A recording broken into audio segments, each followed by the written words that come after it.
2025년 35주차 9월 12일 금요일입니다. 암송 구절을 함께 읽으시겠습니다. 사도행전 4장 31절입니다. 빌기를 다음에 모인 곳이 진동하더니 무리가 다 성령이 충만하여 담대히 하나님 말씀을 전하니라. 다시 암송 구절을 읽으시겠습니다. 빌기를 다음에 모인 곳이 진동하더니 무리가 다 성령이 충만하여 담대히 하나님 말씀을 전하니라. 오늘의 묵상 본문을 함께 읽으시겠습니다. 사도행전 4장 15절에서 20절입니다. 명하여 공회에서 나가라 하고 서로 의논하여 이르되 이 사람들을 어떻게 할까? 그들로 말미암아 유명한 표적이 나타난 것이 예루살렘에 사는 모든 사람에게 알려졌으니 우리도 부인할 수 없는지라. 이것이 민간에 더 퍼지지 못하게 하고 그들을 위협하여 이후에는 이 이름으로 아무에게도 말하지 말게 하고 그들을 불러 경고하여 도무지 예수의 이름으로 말하지도 말고 가르치지도 말라 하니 베드로와 요한이 대답하여 이르되 하나님 앞에서 너희의 말을 듣는 것이 하나님의 말씀을 듣는 것보다 옳은가 판단하라. 우리는 보고 들은 것을 말하지 아니할 수 없다 하니. 쉬운 성경으로도 읽으시겠습니다. 그래서 그들은 두 사도를 공회 밖으로 내보낸 뒤 자기들끼리 서로 의논했다. 저 사람들을 어떻게 하면 좋겠소?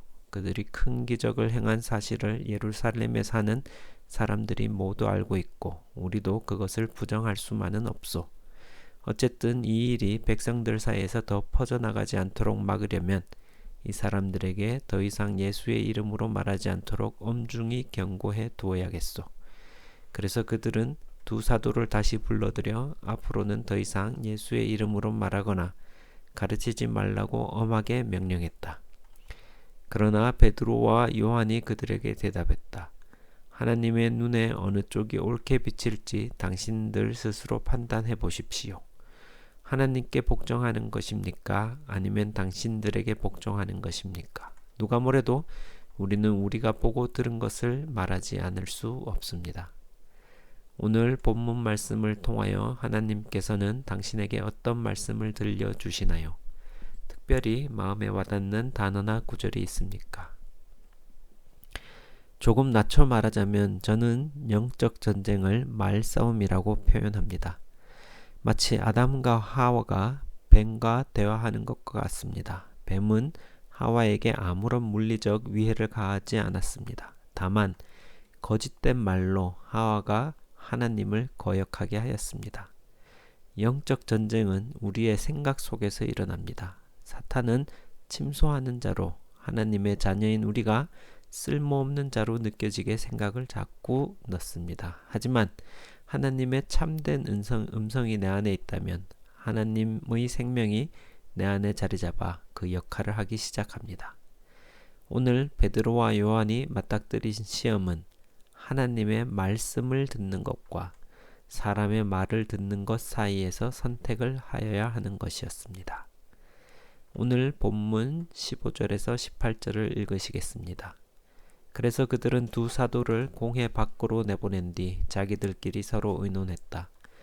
저 사람들을 어떻게 하면 좋겠소? 그들이 큰 기적을 행한 사실을 예루살렘에 사는 사람들이 모두 알고 있고 우리도 그것을 부정할 수만은 없소. 어쨌든 이 일이 백성들 사이에 더 퍼져나가지 않도록 막으려면 이 사람들에게 더 이상 예수의 이름으로 말하지 않도록 엄중히 경고해 두어야겠소. 그래서 그들은 두 사도를 불러들여 앞으로는 더 이상 예수의 이름으로 말하거나 가르치지 말라고 엄하게 명령하였다. 공회에 있던 사람들은 예수님의 이름으로 병자가 고침을 받았다는 것을 모두가 보았습니다. 눈으로 본 현실입니다.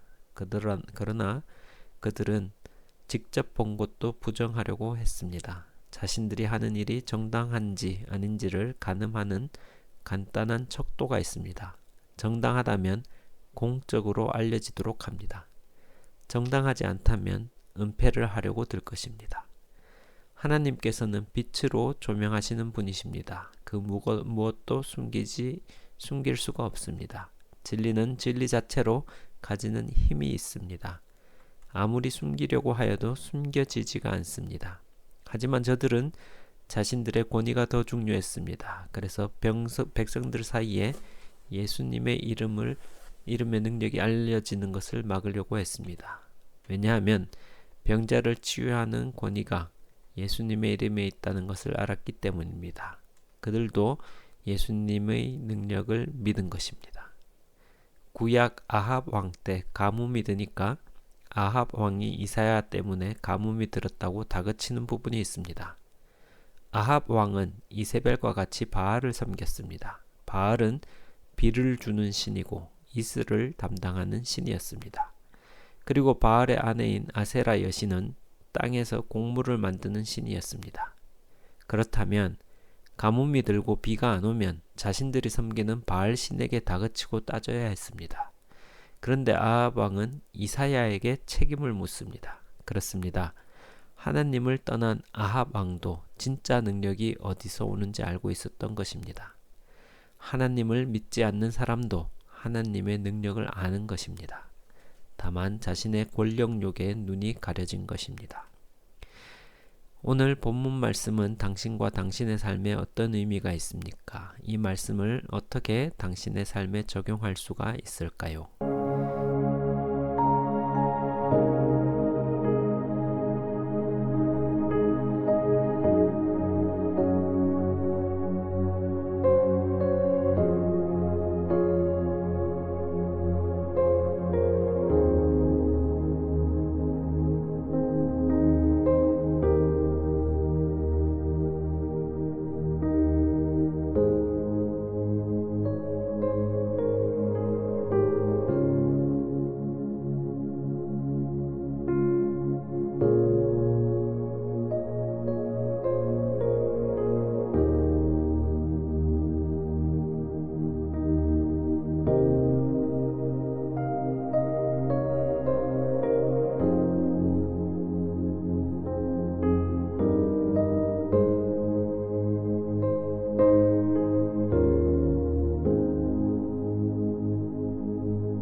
20절입니다.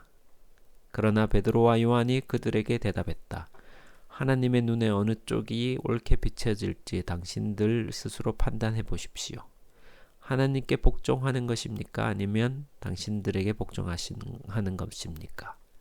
누가 뭐래도 우리는 우리가 보고 들은 것을 말하지 않을 수 없습니다. 베드로가 공회의 사람들에게 반문을 합니다. 하나님께 복종하는 것이 나은지 아니면 사람에게 복종하는 것이 나은지 묻습니다. 답은 베드로도 공회 지도자들도 모두 알고 있는 것이었습니다. 그러나 하나님 앞에서 자신이 가지고 있는 지위와 권력에 눈이 가려졌습니다. 하나님 앞에 설 때는 내가 가진 모든 것이 소용이 없어집니다. 아무것도 가지지 못한 병자가 오히려 하나님 앞에서 공회 지도자들보다 더 의로운 자가 된 것입니다. 하나님을 만날 때는 나의 모든 것을 내려놓고 온전한 심령으로 만나야 합니다. 베드로는 하나님이 하신 일을 본대로 들은 대로 전하였습니다. 그렇습니다. 자신이 어떠한 생각이나 욕심으로 왜곡된 것을 전한 것이 아니라 본대로 들은 대로 전하는 것입니다. 하나님 앞에서 어린아이와 같은 순수함을 가진 것입니다. 하나님과 베드로 사이에는 어떠한 장애물도 없었습니다.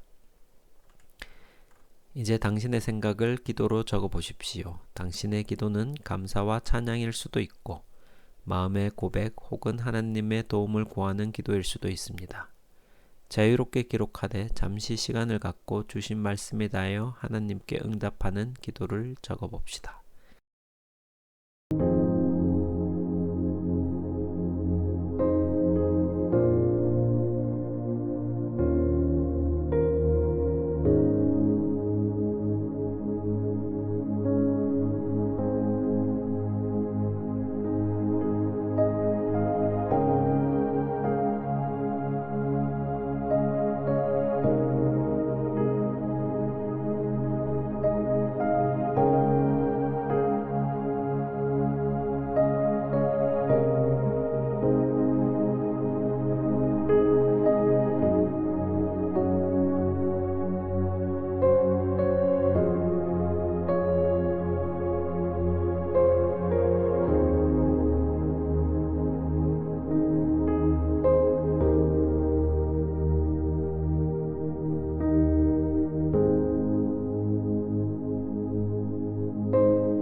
홍현민 선교사를 위하여 기도합니다. 한동대 학생과 교직원들이 위클리프와의 협력 사역을 통해 교회 원형과 본질이 회복되도록, 홍기주 사모님의 건강 회복과 떨어져 있는 자녀들을 위하여 선교학 연구와 초대교회 연구의 깊이가 더해지도록, 잘 듣고 역지사지하는 마음을 가진 지도자가 되도록. 하나님 아버지 감사합니다. 하나님을 경험하는 것에 있어서 마치 갓난아기가 어머님의 보살핌을 받듯 경험하게 하여 주십시오. 어떠한 것도 내 생각으로 가리지 않고 온전한 나의 모습으로 주님을 만나게 하여 주십시오. 홍현민 선교사님을 위해서 기도합니다. 위클리프 사역을 통해 성경 번역을 통해 말씀을 아직 듣지 못한 지역에 말씀이 전달되도록 하여 주시고 하는 모든 연구와 사역에 함께하여 주시옵소서. 선교사님의 가정을 지켜주시고 건강을 지켜주십시오. 오늘 하루 삶에서 하나님을 경험하게 도와주십시오. 예수님 이름으로 기도합니다. 아멘.